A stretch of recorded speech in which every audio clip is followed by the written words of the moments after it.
50 hombres del grupo de profetas también fueron y observaron de lejos cuando Elías y Eliseo se detuvieron junto al río Jordán. Luego Elías dobló su manto y golpeó el agua. El río se dividió en dos y ambos cruzaron sobre tierra seca. Cuando llegaron al otro lado, Elías le dijo a Eliseo: dime qué puedo hacer por ti antes de ser llevado. Y Eliseo respondió: te pido que me permitas heredar una doble porción de tu espíritu y que llegue a ser sucesor tuyo. Has pedido algo difícil, respondió Elías. Si me ves en el momento en el que sea llevado de tu lado, recibirás lo que pediste, pero si no me ves, no lo recibirás. Cuando iban de camino y conversando, de pronto apareció un carro de fuego tirado por caballos de fuego, pasó entre los dos hombres y los separó. Y Elías fue llevado al cielo por un torbellino. Eliseo lo vio y exclamó: Padre mío, veo los carros de fuego de Israel con sus conductores. Mientras desaparecía de su vista, rasgó su ropa en señal de angustia. Entonces Eliseo tomó el manto de Elías, el cual se había caído cuando fue llevado, y regresó a la orilla del río Jordán, golpeó el agua con el manto de Elías y exclamó: ¿dónde está el Señor Dios de Elías? Entonces el río se dividió en dos y Eliseo lo cruzó. Cuando el grupo de profetas de Jericó vio desde lejos que había sucedido, lo que había sucedido, exclamaron: el espíritu de Elías reposa sobre Eliseo. Enseguida salieron a su encuentro y se inclinaron hasta el suelo delante de él. Está en el libro de Reyes y fue la historia cuando Elías es tomado por un carro de fuego. Fue uno de los personajes de la palabra que nos muestra y nos enseña que Elías no murió, fue arrebatado en un carro de fuego. Pero, como siempre lo hacemos, ocupamos desarmar esto porque Elías ya no está, ahora estamos nosotros. Estamos en un tiempo diferente, esto pasó hace muchos años, pero cada cosa que está en la palabra, siempre les he dicho, es para que nosotros la estudiemos y saquemos qué quiere Dios para nosotros. O sea, cuál fue la razón en la cual Dios agarró y plasmó esto, permitió que esto fuera plasmado en la escritura. Porque hay una enseñanza. Y yo estoy estudiando un poquitito, yo me comencé a leer, y yo le dije: Señor, ¿qué hay aquí que yo pueda compartir con ellos, que yo pueda relacionarme?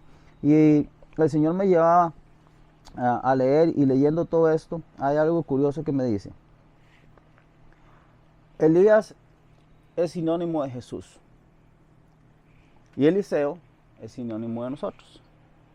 Entonces, ahí cuando usted va leyendo la historia, vamos a ir desarrollándola.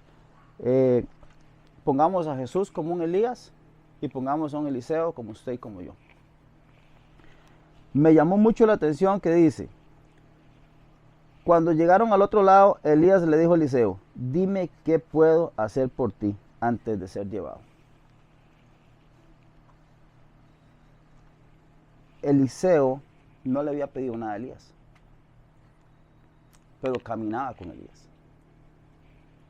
Y entonces es cuando nosotros tenemos que entender que Jesús, a veces creemos que Él no nos puede cumplir milagros, nos puede cumplir cosas, pero en realidad el milagro es Jesús en sí. Cuando Eliseo entiende que Elías era suficiente para él, caminar con Elías, servir con Elías, Eliseo caminaba a la par de Elías, por muchos años caminó a la par de Elías y nunca le pidió nada. Tanto así que es Elías el que le dice: Eliseo, ¿qué quieres que yo te dé cuando sea llevado? Ahora, imagine qué bonito. Muchas veces nosotros vamos primero pidiendo a Dios y a veces pedimos mal. Porque nosotros le estamos pidiendo a Dios que nos dé un regalo, que nos dé un milagro, que nos dé algo, donde en realidad lo que tenemos que hacer es tener a Jesús, aceptar a Jesús, y ahora cuando yo tengo a Jesús lo tengo todo.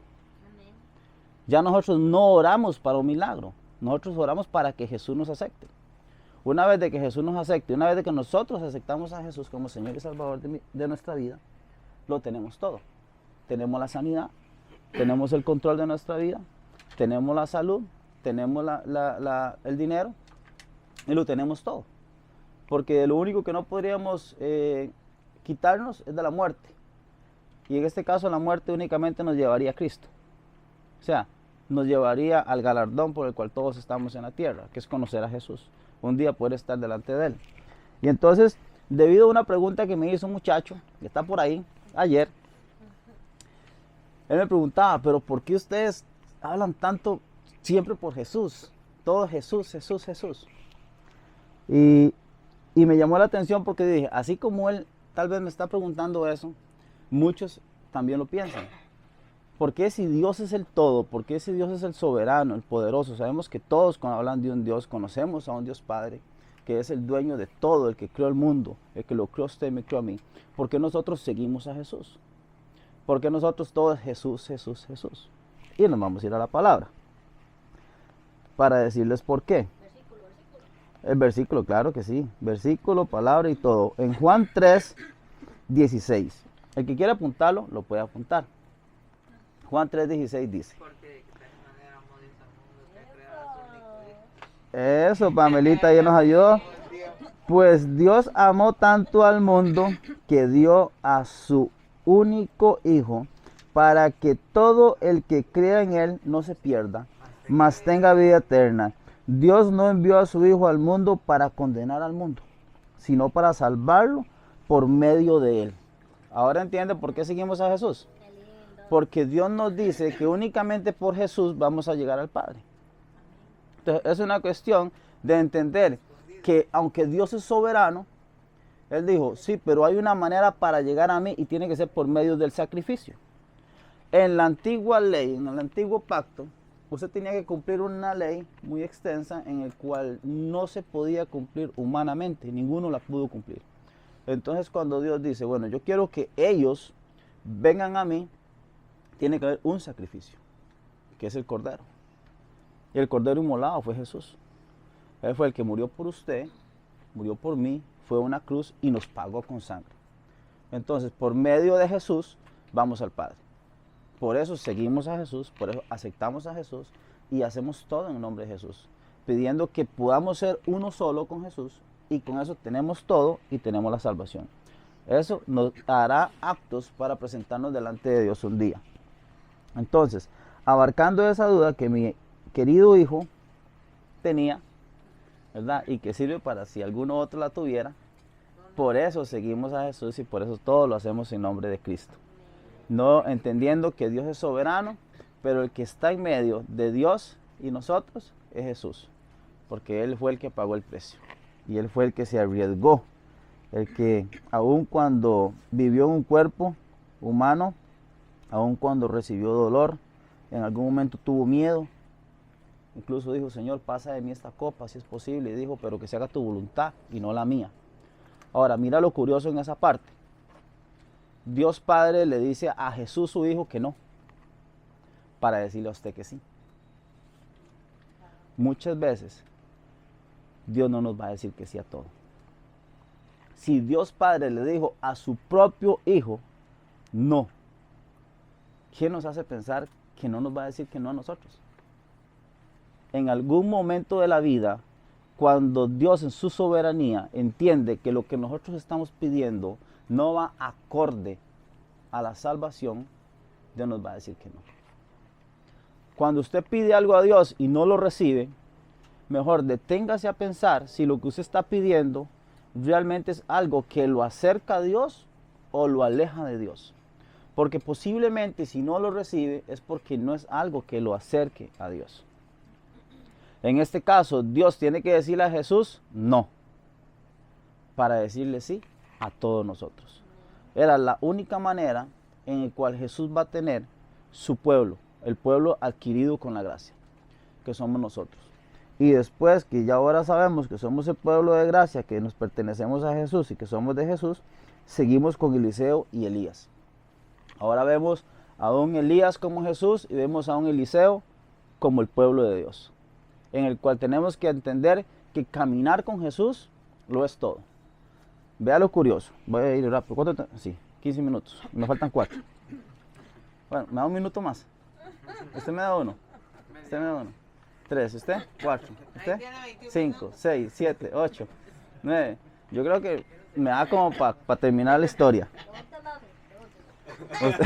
No, porque usted me resta a todos. Entonces, mira, vamos a seguir continuando con la historia porque dice, y solo me voy a brincar un montón porque de verdad que hoy es un día muy especial. Hoy vamos a festejar el cumpleaños de ellas. Creo que ellas son un milagro, son un milagro.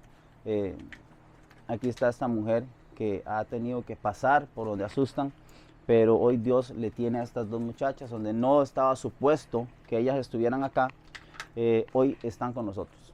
Y no solamente ellas son un milagro, esta familia es un milagro. Amén. Ellos desde que llegaron a este lugar fue una familia que Dios nos la regaló. Recuerde esto, nosotros somos la iglesia somos todos nosotros. Hoy tenemos que entender que las cosas en Dios son diferentes. En este caso, ella es hija mía, pero en Cristo todos somos hermanos, todos. Ustedes pueden venir hoy y siéntanse de la casa. Ustedes son parte de mi familia, son parte de los que estamos acá. Y los que están acá, que nos conocen, saben que somos de todas. Estamos para servirles, estamos para estar con usted, para reír con usted y para llorar con usted. Porque si yo no estoy para las malas, no me busque para las buenas. Yo creo que los verdaderos amigos se prueban en los momentos difíciles. Y en Cristo eso somos, una familia, un grupo de amigos que nos ayudamos unos y otros. A veces unos, a veces otros, pero se trata de tener ese confort. Araceli viene saliendo del hospital, nos pegó un susto grande, pero Dios tiene el control y sigue teniendo el control. Araceli estuvo en cuidados intensivos con un diagnóstico muy dañino y no estuvo unos días por acá, pero 8 días, pero gracias a Dios está levantada. Ahora, seamos sinceros. Si en algún momento alguno de nosotros tiene que partir, pues tenemos que hacerlo. Es parte de la vida, continuar con la vida. Siempre le he dicho, la vida comienza después de la muerte. La vida no comienza cuando usted nace. La verdadera vida, la vida eterna, la vida glorificada, la vida por la cual usted está acá, empieza el segundo round cuando partimos. Entonces, el hecho de que uno diga, oh, pero es que mira, tuvimos una desgracia, se nos murió uno, no es una desgracia. Nunca podemos ver la muerte como una desgracia. Solamente es una etapa más que se duele, sí, pero se acepta. En el caso de una enfermedad, es diferente. Las enfermedades las peleamos. ¿Por qué? Porque si somos hijos de Dios, tenemos que levantarnos, tenemos que servir al Señor. ¿Y qué declaramos sobre Araceli? Esto es una mujer que le sirve a Dios, que ama al Señor y la ocupamos buena, la ocupamos sana.